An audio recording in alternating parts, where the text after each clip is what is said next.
my feel-good breakfast show. Welcome back to it. It is Expresso, your feel-good breakfast show right here on SABC 3. Now, yesterday was International Epilepsy Day, where the primary focus is to create awareness and understanding of epilepsy as a neurological condition and really to dispel the myths about the condition. And today, we hope to highlight the challenges faced by persons with epilepsy, their families, their careers, and we celebrate the achievements of persons with it. And here to help us unpack this condition, we've got Melinda and Wendy from Epilepsy South Africa. They'll be here joining us. And of course, our trusted medical professional, Dr. Darren Green, is already here with us on the couch. Dr. Darren Green, good morning. Good morning to you. It's always a pleasure to have you, sir. Thanks, gents. And to Thank be you. engaging with you on these fascinating medical topics, especially with the recognition that it's receiving internationally. So let's first start off with the theme of National Epilepsy Week 2019. What is the primary focus this year? Yes, well, I think part of the focus is to debulk a lot of the myths and stigmas around epilepsy. Yeah. And there's so much of leading a normal life despite having epilepsy. And I think a lot of the focus is about educating the public regarding the condition, but also that it's not a death sentence. And I think a lot of people need to actually recognize that. And I suppose a lot of that work starts with understanding what it is. What is epilepsy? Yes, it sounds like such a magnificent term. Yeah. But, you know, people use words like seizures, convulsions, fits. And those are all descriptions that are often associated with the neurological condition of epilepsy. It's the tendency to have seizures where you have a predisposing cause that leads you to a place where you are, where you more easily can experience basically seizures. And there's a host of the different types of seizures. Not all seizures are, you know, the tonic-clonic jerks that we're used to seeing sometimes. You get seizures where people can just fix on a gaze and just stare at you. Oh, wow. And not know that they're having a type of epilepsy. Wow. And also, obviously, the syndromes in childhood, moving on into adulthood. Yeah. There's a lot more for the public to know about that. Yeah. You spoke about predisposition causes, right? Yes, yes, yes. Earlier. So let's talk about some of those. So some epilepsies what are causes. genetic. They're linked to families, definitely. You also get what's called the epilepsies of childhood, which typically occur from birth to the age of up to 12. Some of them have an onset around about the age of 6 or 7, and some children actually grow out of their epilepsy as well. But the causes of epilepsy can be anything that causes an aberrant or an abnormal conduction of electric signal on the surface of the brain. So when that electric activity on the surface of the brain is firing at a regular interval that's beautifully synchronized and controlled, no problem. But what happens is if that synchrony is disturbed by things like a brain traumatic injury to the brain, like a stroke that affects the surface of the brain, like disease processes as well, and even birth-related injuries, you could have what's called post-traumatic epilepsy as well. But certainly the mechanisms are diverse, from metabolic causes, injuries, and hypoxia. Our lines are certainly open if you want to engage with Dr. Darren Green on this one. 021-430-9881. My next question for you, Dr. Darren Green, I mean, I'd love to know, and I'm sure a lot of people are standing by to hear, who's at risk of getting epilepsy? Sure, absolutely. So, as I said, genetically in families, certain types of epilepsy are genetically linked. Then people that have had head injuries or strokes are at risk as well. And then often you have infections of the brain, even things like meningitis, TB meningitis. You could then have focuses that are abnormal on the surface of the brain that then cause abnormal signal conduction and lead to that aberrant signal. And then, of course, there are also, congenital abnormalities where the shape of the curvature on the brain and specific types of the brain, especially around the hippocampus, which is just behind the ear. It's involved with things like memory, for example. That area, the curve and the shape of the structure of the brain can actually not develop 100% or have an abnormal shape during the embryological development stage, which could cause epilepsy later on. Okay. Wow. Well, we're going to keep our lines open for you. 021-430-9881. Please give us a call with your comments or your questions regarding epilepsy, which is our main focus of today's medical chat on this Tuesday. And shortly, we'll also be joined by Melinda and Wendy from Epilepsy South Africa. They'll be weighing in on the conversation. It's my feel-good breakfast show. Welcome back. It is your Feel Good Breakfast show. It is a Tuesday morning and a very important day right now as we reflect on the fact that yesterday was National Epilepsy Awareness Day, or International Epilepsy Awareness Day. We are now in the grips of National Epilepsy Awareness Week, and so we're joined by Melinda and Wendy from Epilepsy South Africa, who are going to help us gain a better understanding of the condition and exactly what the state of affairs is at the moment. Thank you very much for joining us, ladies. Thank you. Thank you. It's a pleasure. Thanks. Wendy, let's talk about the theme that is National Epilepsy Week this year. Sure, thanks. And I think we had a lovely introduction to Darren introducing the theme and the concept of National Epilepsy Week. The theme is about this is me. This is me. And it's about putting the person first before the disability. And also that the disability doesn't define a person with epilepsy or any other disability in that case. So this is about this is me. This is about taking selfies. This is about being proud of who we are. Or if you don't have epilepsy, you are committing yourself to support persons with epilepsy. Yes. So within that theme, this theme is a theme which was conceptualized by two international organizations, of which Epilepsy South Africa National is affiliated to. So the two is very important. The one has more of a psychosocial approach, and the other one has more of a medical model approach. And this is where we're going to be talking about the two approaches, and we deal with the psychosocial approach of epilepsy. We're not medical specialists. Yes. So going back to that, the two international organizations is the International League Against Epilepsy and the International Bureau of Epilepsy. And we're very proud in South Africa because we actually the chapter of the IBE internationally. So a lot of advocacy takes place is embedded within obviously South Africa and the rest of Africa. Yeah. So we have lots of contacts with other continents. And nationally, we have 5 branches, and that includes 2 in the Western Cape, which is ourselves, then Knysna, and then we go up to the Eastern Cape. We have Gauteng. We also have Mpumalanga in Dalstroom. And then we have Free State, which is based in Paris. All right. So I'm sure I didn't leave any of them out. I'm sure you didn't. There's quite a I want few to of quickly us. maybe just tap into how within this week, as we are focusing Correct. on National Epilepsy Week, how it is that Epilepsy South Africa would like the public to get involved in showing their Absolutely. support in becoming more informed, better educated Absolutely. about this campaign, about the condition. Okay.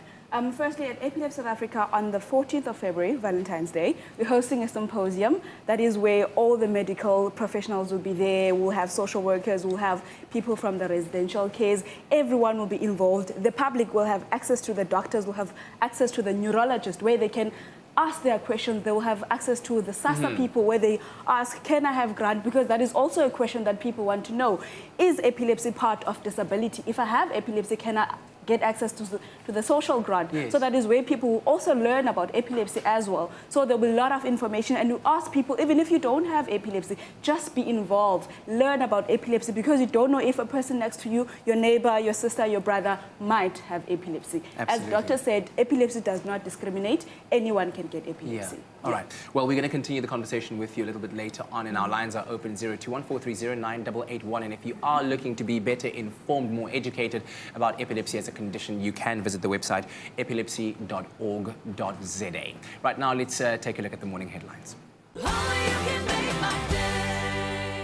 Now, Tuesday Medical Chat was with Dr. Darren Green, and today's topic and the focus is on epilepsy. We're joined also by Melinda and Wendy from Epilepsy South Africa. In this National Epilepsy Week 2019, we're learning more about the condition, understanding the stigmas around it, and of course, understanding the role that Epilepsy South Africa plays in the greater scheme of things. And earlier on, Wendy, you were telling me how, as the African chapter of the international body that is epilepsy awareness, you play a very vital role in lobbying government into introducing policy that helps the effort and the plight of those that suffer from epilepsy. Just bring me into that space a bit more.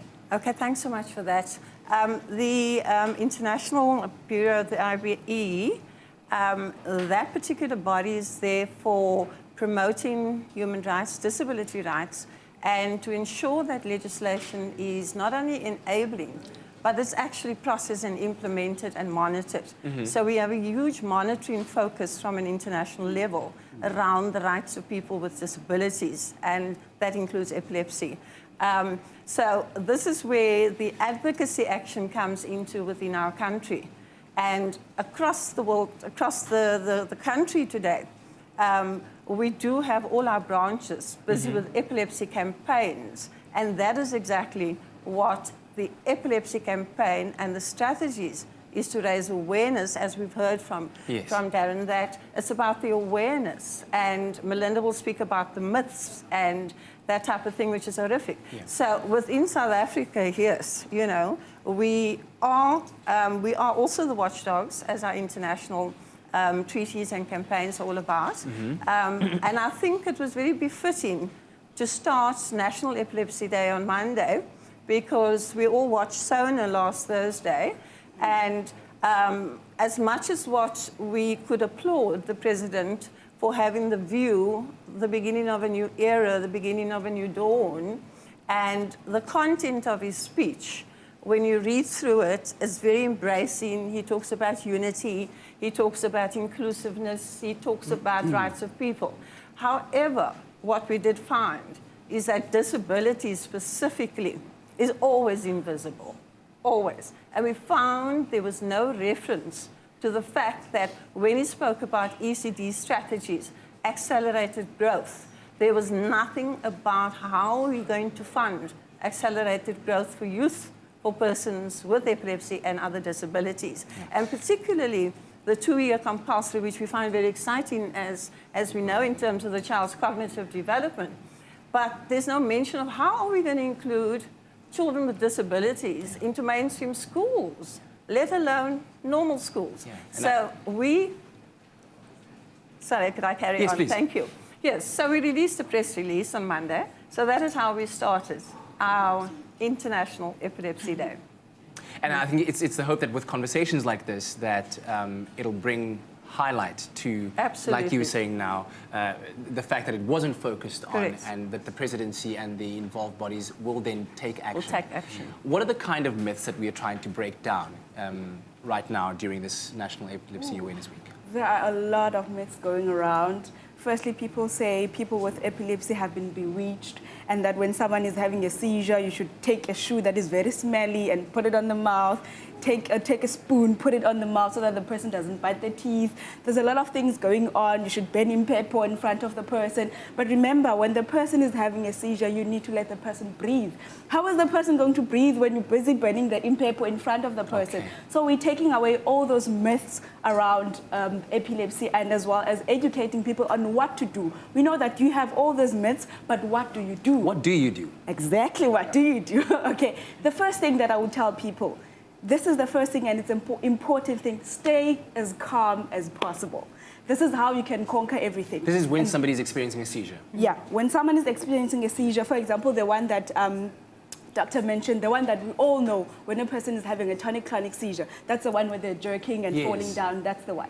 So you keep calm, you time the time. At what time did the seizure start? Because it's very important to know how long did the seizure last. Okay, so you time how long did the seizure last. You ensure that the head of the person is cushioned so that the person does not hurt himself or herself, and then you turn the person to a side. You don't pull the whole body. If you just pull one leg over, the whole body follows. And then when you've turned the body, you still ensure that the cushion is still under the head to protect the head, and then you just let the person finish. If it's more than 6 minutes, that's when you call an ambulance. But if it's still within 3 to 6 minutes, then when the person gains consciousness, and again, we need to maintain person's dignity.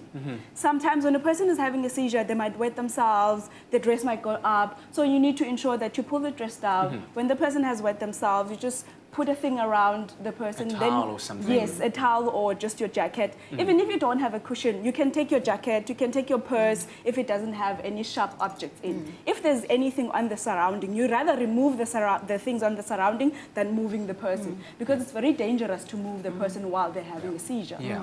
Okay, we had a question on social media, somebody asking why is it that it said you should put salt on someone's tongue who's having a seizure? Is that one of those myths we're trying to Yes, bust? So putting salt on someone's tongue is not going to relieve a seizure. Absolutely. You do not put anything on the person's mouth while they're having seizure, unless it was instructed by a doctor that you should put medicine. Even medicine you do not put unless it is instructed by a doctor. May I briefly just take a second to ask Dr. Darren Green this, because we have run out of time, but how is epilepsy diagnosed and what do people need to do when you go and see your doctor? Often depending on the type, you might find in children that just perform really poorly in class because they're having absent seizures, or benign focal epilepsy of childhood, so they'll, scholastically they'll underachieve, so that might need to be investigated, and that can be proven with an EEG, which measures the electrical activity and where there might be slowing from a focus on the brain.